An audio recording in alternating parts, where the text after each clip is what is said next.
morning, everyone, and welcome to Coaching Live. I am Hope Borman. I am the Divisional President for High Trust Coaching. I have with me today one of our star High Trust coaches, Karen Crosby. Welcome, Karen. Good morning. Thank you for having me. Yes, I'm so happy to have you here. Before we get started, I don't know if everyone knows this, but at High Trust Coaching, all of our coaches are actively engaged in the mortgage industry, and they are running their own businesses and giving back to others through their coaching to help them grow and succeed. So Karen, I just want to congratulate you on your year for 2020. Talk to me. How did you do last year? Well, in spite of the pandemic, I closed $96,500,000, just shy of my $100 million goal. So maybe I better get more coaching from you, Hope. And I believe that my unit count was about 154. That's beautiful. And what market are you in, Karen? I'm in Los Angeles. Okay. So 154 units for 96 million. And Karen, I have to tell you, if I heard that once, I heard it several times in January with several of our master level coaching members that they were just shy of their mark, because it wasn't that they didn't have pipeline, is that we just couldn't move it through. It was, the capacity. And everybody's dealing with the same thing. You can't get insurance agents to respond with the, upgraded insurance to have the proper loss pay information. Mm-hmm. You can't get payoff statements. So we're asking clients to call and order their own payoff statements. That's been unheard of in my 35 years. Right? I mean, typically escrow or title or the loan officer will get that. So that part's been a little bit challenging and slowed some things down, but we still had a fantastic year in spite of what was going on. That's beautiful. Congratulations, Karen. So would you say that was your best year ever? No. Okay. No. I was $110 million to $180 million consistently for about 20 years, and then slowed my business down when I went to a smaller company to try to help them get an LA footprint. Okay. That's okay.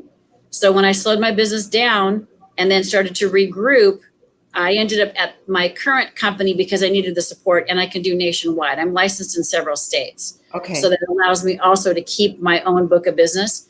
And my database is about 2,400 people. I keep track of everybody I've spoken to, everybody I've done business with.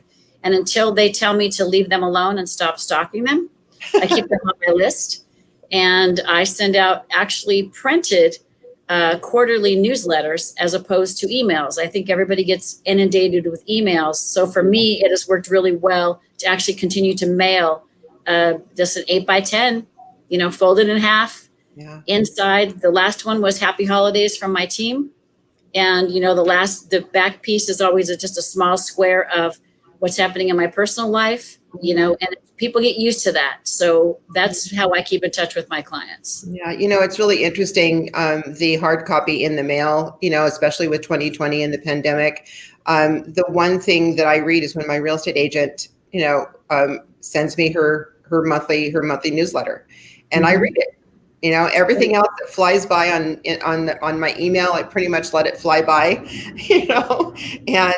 but the one that I get from my real estate agent on a monthly basis, she just kind of keeps it concise, keeps it real, and kind of brings me up to speed of what's happening in the marketplace and what's happening in her business, and always offering, to offer any help or resources, that she can. So that's a great process. How long have you been doing the hard copy mailer?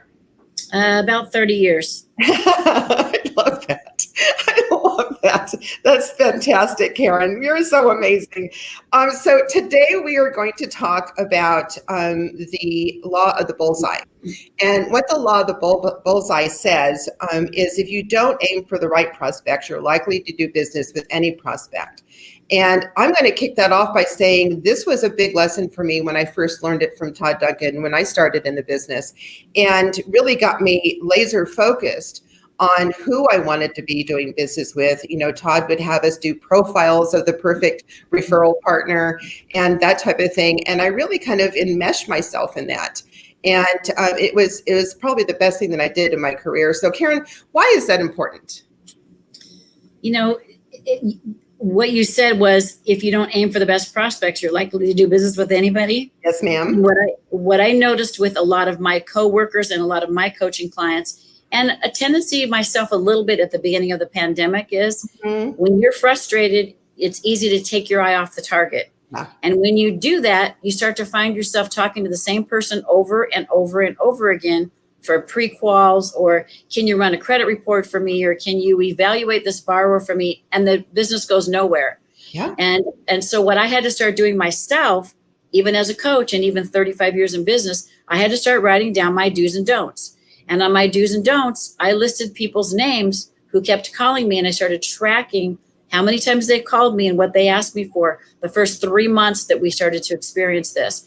And I had to really focus myself and go back to keeping my eye on the bullseye, focusing on the law of the bullseye. And that was, I had to start saying, you know what? I just spent 6 hours with this person and it didn't go anywhere. And that's 6 other telephone calls or 12 other telephone calls or emails that I did not send out. So for me, the focus is you have to constantly go back and you have to constantly reset and refocus, but you got to pay attention, like you said, who's giving you the most business. And I started having to track it. I had to start tracking it as the same as I do my time blocking. Start listing all their names, taking track of the hours. And then you have to say, I'm sorry, I can't help you with that anymore. And sometimes that's a tough conversation to have with someone. Yeah, it is. But I'll tell you, Karen, I mean, so you went through this process and you did a reset, and that's huge. What you just said is that you've been in this business for more than 30 years and you have had a very extremely successful business. And even in the midst of a very successful career, you did a reset on your referral partners and you started tracking, which is back to square one, right? Yes. And it was important, and it was a valuable lesson to me, because people who I've worked with for several years, they become friends, or they become like friends. And so when they call you, you want to talk and you want to catch up and you want to see how they're doing. And you realize, especially because of the pandemic with people in lockdown, a 5-minute conversation became 15 minutes. Sure. And you start to lose track of your time, and your time's valuable, especially in the market we've been experiencing. So I had to really rein myself in. And people that were used to calling me and having some of my attention, each conversation was 3 times longer. And so my business kept going back and back and back. So yes, it was a complete total reset. And it was conversations of, I cannot talk to you anymore, or I have another person waiting for me with a call behind them, so I'm going to have to go. So I learned how to have some of those conversations, but take that 10 or 15 minutes and push it back to 3 or 4.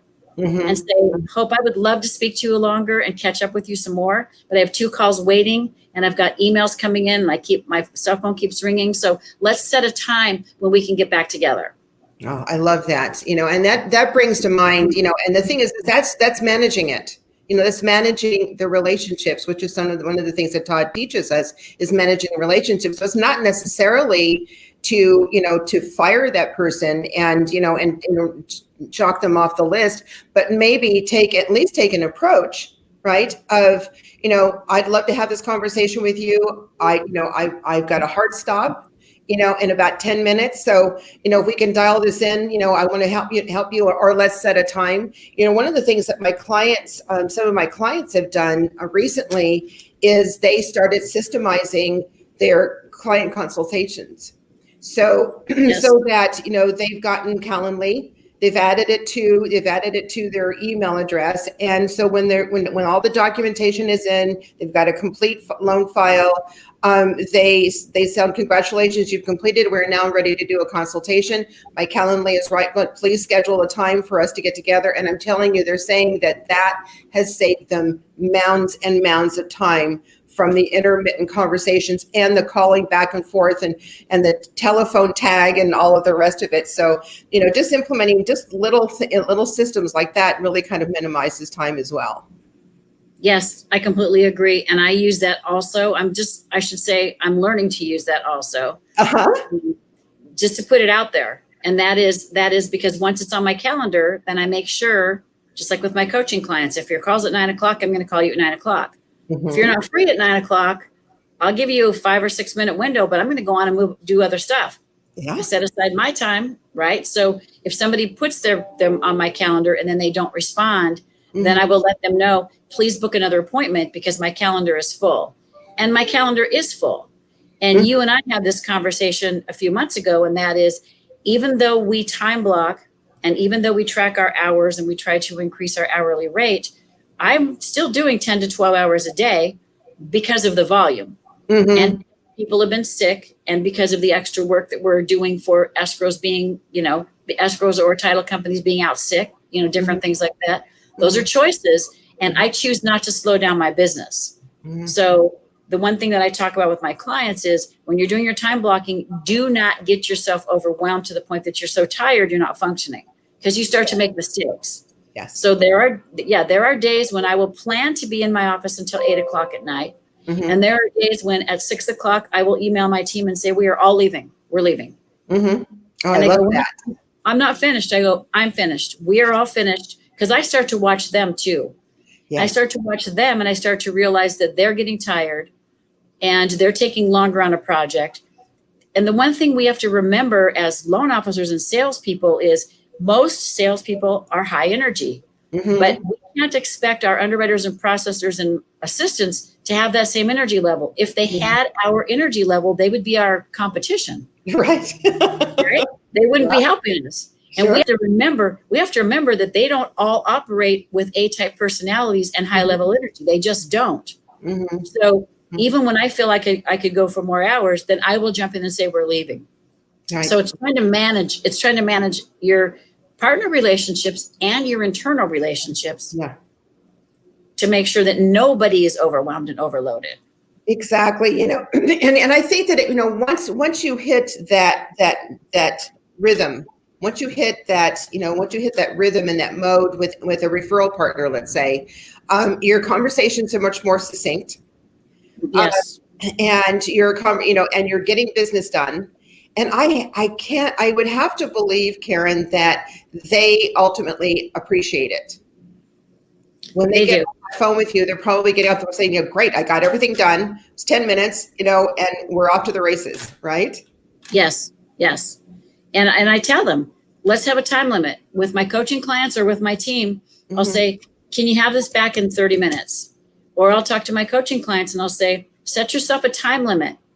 It's no different. It's no different for me when I'm working on a project. We all get that shiny object, right? And you want to stop and do something else because you see an email flash up or you see something happen. And I have to continually sometimes shut my email off completely and finish working on what I'm working on, because I know it's only going to take me 3 more minutes as opposed to 3 more hours if I don't stay focused.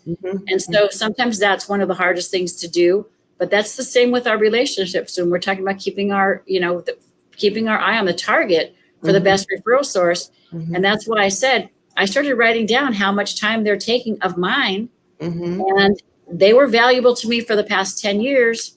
But if now they're not sending business and all they want are free credit reports and all they want is a free credit evaluation, but, City National Bank has an 8th lower interest rate. Right.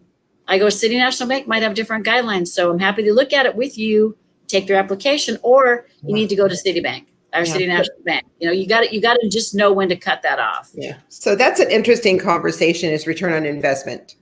And, if our coaching members are tracking their hourly rate, right? And their hourly rate is, let's just throw a number, $500 an hour. And we have a real estate agent that is taking, as you were saying earlier, 6 hours a month. And, you calculate then how much business you close with that agent that month, and that return on investment needs to be there. And, and if it's not return on your investment of time, then, then obviously then that's another conversation. And that's where you need to either coach that relationship up or coach it out. Right. Correct.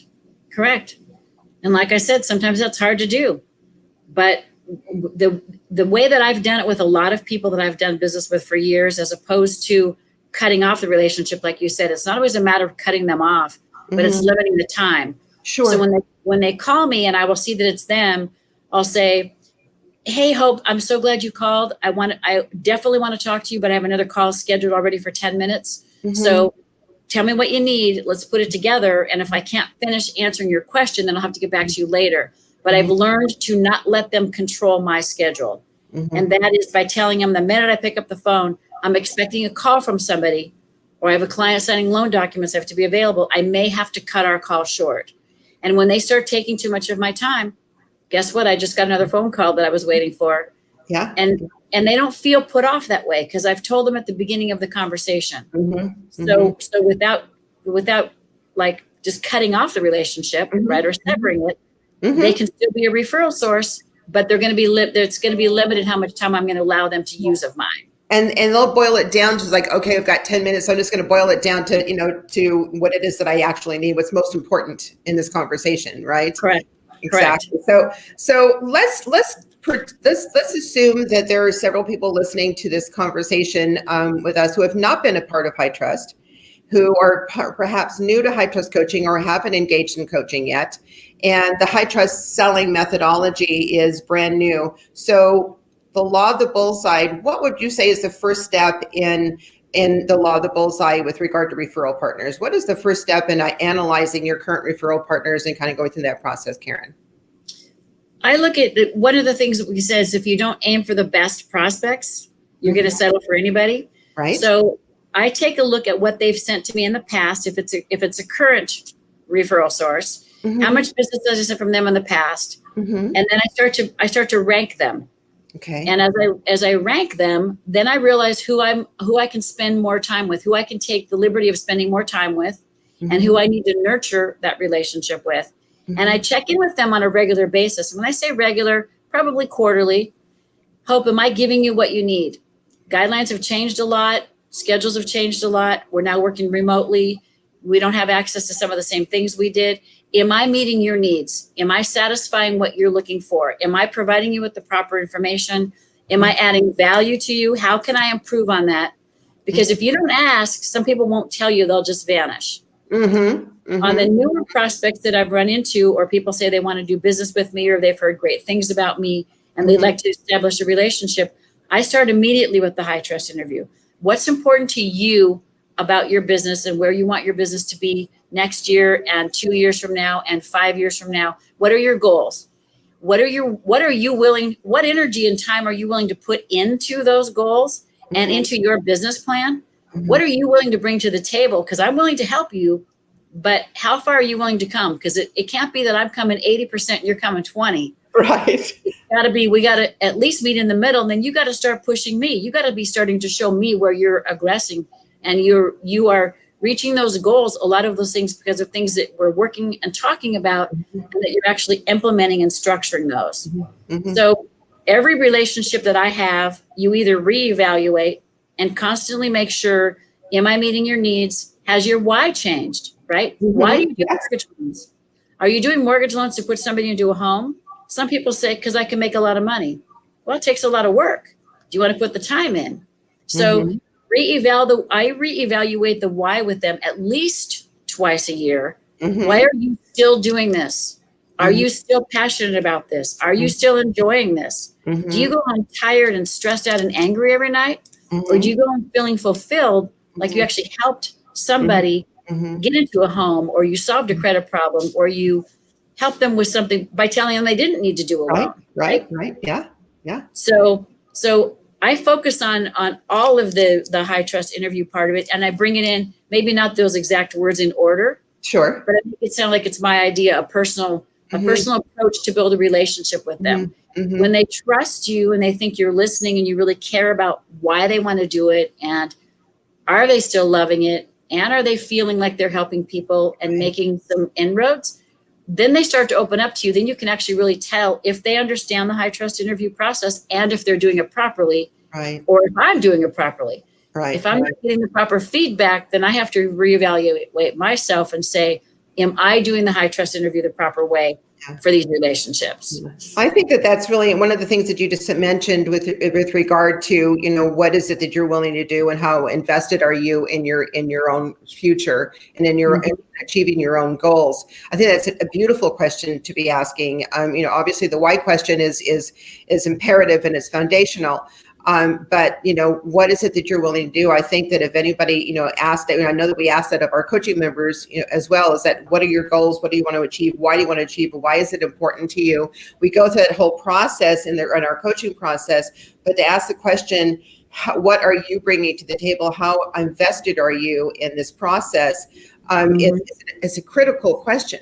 Because I think when people come into coaching, they feel as though, and I think that it is a small percentage of people that come into coaching that think that their coach is going to do it for them. And what they don't realize is that it is a partnership. It's a collaboration. It is a taking, what you want to achieve and putting it into basically a module that's going to create a coaching plan and actually delivering on that plan and executing on that plan day in and day out, so that ultimately the goals, you can't help but achieve it, right? So it's really kind of interesting that you ask that of your referral partners as well. I do. And I ask that of my team, and I ask that of my clients. Mm-hmm. When they're coming for a pre-qual, I go, why do you want to live in that house? Did the realtor try to force you into that house? Was that their recommendation? Have you been looking in that area? Are the schools where you want them to be? Are you planning on having, do you have school age kids? I do the same thing with them and say, tell me what's important about home ownership. You can do the high trust interview with anybody. You could do the high trust interview with somebody you meet in the grocery store. Right. when it becomes second nature to you, I will realize when I'm talking to people that I will often find myself almost doing the high trust interview, but then they actually feel like you like them. Well, you're interested. Yeah, you're listening. You really want to know what's making them tick. And it's I don't know, it's rewarding to me. It's rewarding to me to see the responses and to see that happen. So back to how to aim for the best prospects is, if people aren't willing to give back and participate in the conversation, then they're either not trusting you, or they're not at a point where they're willing to let you complete that. If you can't complete and go through a high trust interview with somebody and start to build a relationship and feel like it's someone that's going to share back with you, you can't do all the talking. You can't do all the sharing. If you're the one doing that, do all the talking, in that interview. That's right. Because if you do, you're not going to hear and learn anything about them. They're not going to be a good referral source for you. You've got to get them to talk about their kids. You've got to get them to talk about their family and what's important with their goals and what's important with their timing and how you can help them, what you can bring to the table. You need to listen. And if you say, okay, I'll get it back to you tomorrow, you better get it back to them tomorrow. Exactly. That's the only way you're going to find out if it's going to be a good relationship. Yeah, exactly. One of the first steps that I always do with our coaching members when we're doing an analysis of our current referral partners is I have them obviously list them.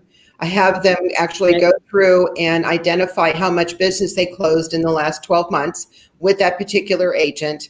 If there is the data available, some states they don't have the data available, but if the data is available, to look into that real estate agent to find out overall over that 12-month period of time, how much business did they close and what percentage of that was referred to you that you closed. And it really kind of starts to, do some aha moments. And I have a client that I'm working with in Canada that just went through this exercise. And one of her aha moments it was really interesting, is that she had her list of agents, and the majority of the agents that were referring her the most business were the most recent relationships that she had established in 2020. And I asked her, I said, well, what was the difference between, your agents you've been working with longer? And she said, the ones that the agents that I was working, that I really developed in 2020 were all agents that I had done the high trust interview with. Right. So I set the foundation of our relationship, and they have been stepping up and partnering, together in a very, very big way. And I said, well, then maybe we need to go back to those other agents who have been good referral partners and do the high trust interview with them. Correct. And that's why I said I try to do at least, twice a year, a touch base with them. Why is this so important to you? Am I meeting your needs? Yes. Because a high trust interview is finding out about them. I know. Right? And finding out about their focus and finding out, what their hot buttons are, so that if you can fulfill those needs or meet those needs, or if you're willing to meet those needs. Are they going to be high maintenance? Do they appear to be demanding in the interview? Are they listening? Are they willing to engage? Mm-hmm. And you got to go back and you have to reevaluate, because you might know what they want, but you may not be giving it to them. So the high trust interview goes both ways. When you start asking those questions again, they might come back with different answers, and the different answers are because you didn't give them what they asked you for in the first high trust interview. Yes. Yes. Right. So if somebody says, yeah, I need to talk to you for an hour a week or an hour every other week, if you commit to that and then you don't do it, so you have to go back and you have to constantly reevaluate yourself. And it's almost like doing the high trust interview on yourself, right? Mm-hmm. Why am I doing this? What am I passionate about for doing this? Yes. How much time am I willing to put into this? I think we've all asked ourselves that question last year. Right? Exactly. But I mean, we can do high trust interviews on relationship and referral partners all day long. But if we're not doing our end of the bargain, then it's not their fault. It's not their fault. Yeah. So let me ask you a question. Law of the bullseye. You're doing the high trust interview. What are you looking for when you're meeting with that prospective referral partner, when your focus and your intent is to establish relationships with individuals and referral partners who have the highest and best opportunity to refer you, 5 transactions a month, or whatever your business plan has established? I'm looking for somebody who's actually engaged in the business, not somebody who does it part-time. Okay. So when I'm talking to them and trying to figure out, are they going to be a good referral partner for me? Is it somebody who only wants to work from 11 to 2? Is it somebody who only wants to work on weekends? Is it somebody who only wants to work with first-time home buyers, or in with down payment assistance programs? Is this somebody that I'm familiar with those programs? Is it somebody who only wants to work with veterans, which I completely agree with, but I am not strong on VA loans. So as we get into those things, if they say, well, I only want to work with veterans, then I immediately know it's probably not going to be a good fit for me. So I will talk to them about that. I will say, I'm willing to learn that program. I have to tell you, I'm not strong at VA loans. So I'd love to work with you. I certainly could refer you to somebody in my office, which I know we're not supposed to do. We're supposed to be building our own relationships. But for me, that makes me know that that's not going to be the best referral source for me. If they're going to have 10 deals, if they tell me that they're closing 10 deals a month or 8 deals a month and 7 of them are VA loans, I'm going to get maybe 1 loan a month until I learn the VA process, but that's not benefiting the borrower. That's not benefiting the realtor and bringing the best level of service when I'm learning at their expense, right? So what I'm looking for is, are we on the same page with the type of clients we're working for? I don't speak Spanish. So if you're primarily targeting the Latino market, I think that's fantastic. It's my job to tell you there's somebody in my office who's fluent in Spanish, and your borrower deserves to have somebody who can completely understand them, not having you try to translate, because I don't want any miscommunication. Yeah, so, and I think that's a mistake, Karen, that a lot of loan originators do. I think probably early on in their conversation and early on in their careers, they'll take whatever business comes their way, even if it's business that they are not well versed in or really don't care for. They'll take that business anyway. But I think that the accomplished professional like yourself is going to say, that's not my jam. That's not my, it's not my main line. Right. I have some people that would give amazing service, and I would much prefer, and their client deserves, you and your client deserves to have the 5-star experience, the world-class experience through this process. So let me do a warm handoff. And that's part of how I start to evaluate if we're going to be a good business partner source for each other, right? Is that going to be a good prospect for me? So I try to determine, I start with their why. Why is this important to you, right? As we always talk about. Sure. And then I ask them, what type of business are you looking for? Who are you working with right now? What type of clients do you have? I love first-time home buyers because even though I've done this for years and I've done a lot of entertainment, millions of dollars of loans, right? I still like the first-time home buyers because I think a lot of people don't want to spend the time with them. And I think they need to be educated. Don't just tell them don't just tell them closing costs are $5,000. No, they're not. You have recurring and you have non-recurring. You need to take that extra time and you need to explain that to them. And that first-time home buyer refers all of their first-time home buyer friends. And then they buy their second house and their third house and they refer siblings, right? So I like to talk to the realtors who aren't afraid to spend a lot of time with them. And I know that I'm good at helping first-time home buyers, push their dream and do credit cleanup. So those are things that at this point in my career, I have the luxury of being able to do and spend a little bit more time with. So again, when you're saying, how do I choose? I want to see who they're working with, and I want to see what their passion is. And are you going to show somebody 4 houses and get tired of them after I've already done the pre-qual work for you, and now you don't want to work with them anymore, right? Now you're leaving a bar, right? You're leaving a bar. I'm sorry? Does that happen? Oh yeah. I have realtors who will say, well, I've already showed them 4 or 5 houses and they just keep wanting to see 10 more every weekend. And I'm not going to spend time with them. I go, that person can end up being your best referral source. Yeah. Let them know how important they are to you. And that's when I go back to them on a high trust interview and say, why are you doing this? Did you ask them why they want ask them what they're looking for? If you're showing them so many houses, nothing's on the market. But I've worked with clients for 3 and 4 years on pre-quals. And guess what? They come back and refer all their friends 4 years later. I'm thinking it's been a month. I'm thinking it's been a year because you have other stuff going on. Oh no, Karen, it's been 4 years. Yeah. So when I'm interviewing them to see if they're going to be a good fit for me, I want to know how they're going to take care of our mutual clients at that point. And again, what's your passion? Because again, if your passion's VA, I'm not your person. Right. Exactly. Right? Yeah.